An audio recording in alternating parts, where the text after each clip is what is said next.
تو میرے عزیزوں، آج امت کو حضور کے اخلاق کی ضرورت ہے۔ اگر ہم وہ حضور کے اخلاق زندہ نہ کر سکے اور اپنے آپ میں وہ اخلاق نہ اپنا سکے تو اللہ کی قسم بڑے بڑے عمل ہمارے منہ پر مار دیے جائیں گے، بڑے بڑے عمل ہمارے منہ پر مار دیے جائیں گے۔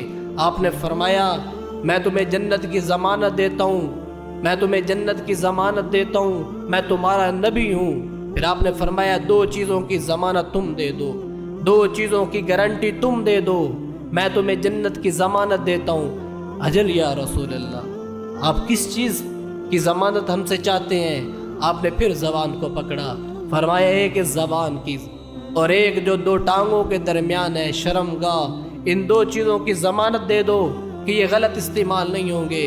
یہ لوگوں کے زبان ہے تو یہ لوگوں کی غیبتیں نہیں کرے گی، لوگوں کے عیب بیان نہیں کرے گی، لوگوں پر درندگی کی طرح اور یہ سخت قسم کی زہر نہیں اگلے گی۔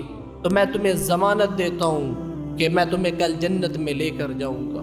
تو میرے عزیزوں، مختصر زندگی ہے، کھڑے کھڑے لوگ مر جاتے ہیں، بیٹھے بیٹھے دم نکل جاتا ہے، بیٹھے بیٹھے لوگوں کا سانس نکل جاتا ہے، اور پھر کوئی یاد ہی نہیں کرتا کون تھا، کدھر تھا، کیسا تھا۔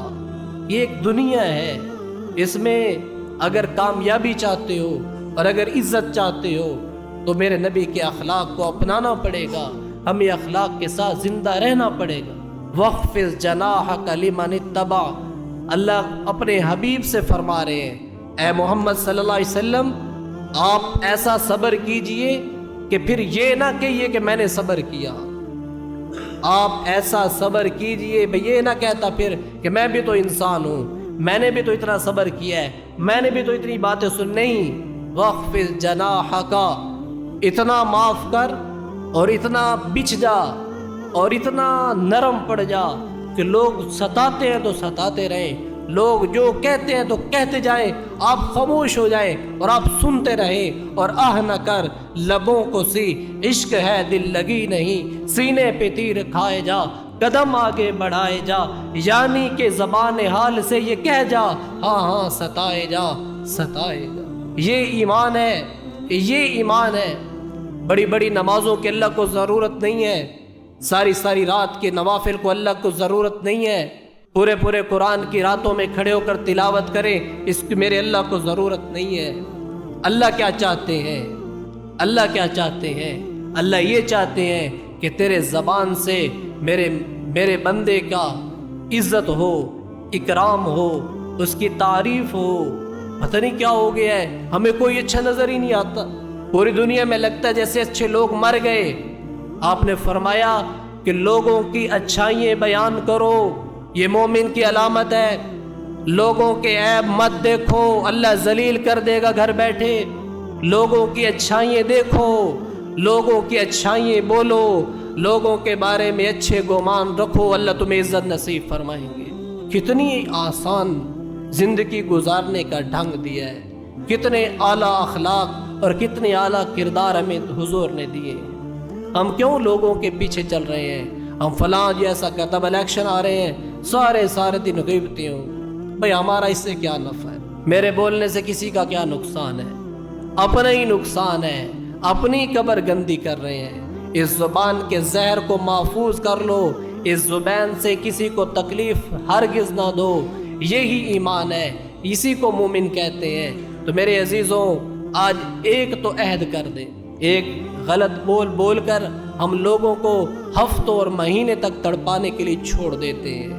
آپ نے سنا ہے اللہ کے نبی علیہ الصلوۃ والسلام کا فرمان ہے کہ جس کے کسی غلط بول کی وجہ سے دوسرے فریق کے دل میں اس کے بارے میں نفرت بیٹھ گئی، حسد، بغض، کینہ پیدا ہوا، یہ اس کے دل میں رہا، اور یقیناً جب کوئی غلط بول کسی کے بارے میں بولے گا اس کا دل گندہ ہو جائے گا، سیاہ ہو جائے گا اور اتنا غلیظ ہو جائے گا کہ وہ اسے دیکھنا بھی گوارا نہیں کرے گا۔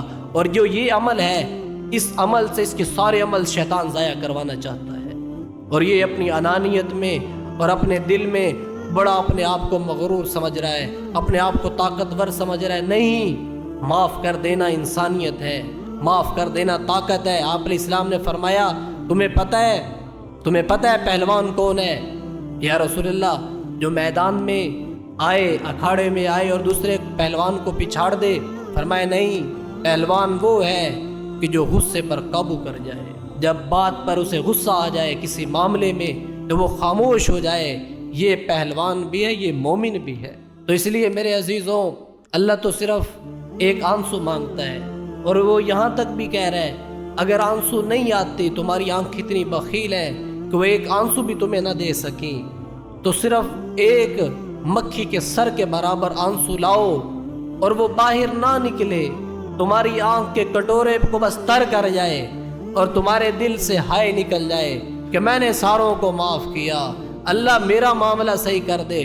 فرمایا ساری بیماریوں سے، ساری پریشانیوں سے میں تمہیں آزاد نہ کر دوں تو اپنا رب ہی نہ کہنا۔ فرمایا ہم نے تو تمہارا امتحان لینا تھا، تم امتحان میں ناقص ہو گئے، تم امتحان میں ناکام ہو رہے ہو، کدھر جا رہے ہو، کہاں جا رہے ہو؟ ہمارے امتحان میں ہمارا شکر ادا کرو اور صبر کے ساتھ زندگی گزارو، کل قیامت کے دن جو صبر کا دامن پکڑ کے آیا ہم وہ عزتیں دیں گے جو کسی نے سوچا ہی نہیں۔ تو اس لیے میرے عزیزوں، آج ہمارے گھروں میں جو آگ لگی، بازاروں میں جو آگ لگی، ہماری حکومت میں جو آگ لگی، ہماری سیاست میں جو آگ لگی، ہمارے ہر محکمے میں جو آگ لگی، اس کی سب سے بنیادی وجہ یہ زبان ہے۔ یہ زبان ایسے سخت اور ایسا زہر اگل رہی ہے کہ کوبرا کے تو ویکسین ہے پڑی کہ کوبرا اگر ڈنگ مار لے تو اس کو ویکسین لگائے تو اس کا زہر زائل ہو جاتا ہے، لیکن جو اس زبان کا زہر ہے اس کے لیے ابھی تک دنیا میں کوئی ویکسین تیار نہیں ہوئی، لیکن عمل برباد کر دیتی ہے، ایمان کا خاتمہ کر دیتی ہے، صفائی کر دیتی ہے عملوں کا۔ تو اس لیے زبان کو جب بھی بولو احتیاط سے، مر جانے والوں کی کوئی لڑائی نہیں ہوتی، جنہوں نے اللہ کو جان دینی ہوتی ان کے طریقے اور ہوتے ہیں۔ تو اسی کی کوشش کریں گے میرے عزیزوں، آج تو وعدہ کر کے اٹھیں، اگر کسی سے لڑے ہوئے ہیں تو صلح کر لیں، اگر کسی سے لڑائی ہے تو صلح کر لیں، کسی کے بارے میں دل میں کوئی کینہ ہے، کوئی بغض ہے، کوئی نفرت ہے، دھو کے رکھ دو، اللہ تمہیں وہ عزت نصیب فرمائیں گے اور وہ اطمینان اور وہ صحت نصیب فرمائیں گے تم سوچ ہی نہیں سکتے۔ اللہ ہمیں حضور علیہ الصلوۃ والسلام کے اخلاق حسنہ پر عمل کرنے کی توفیق نصیب فرمائے۔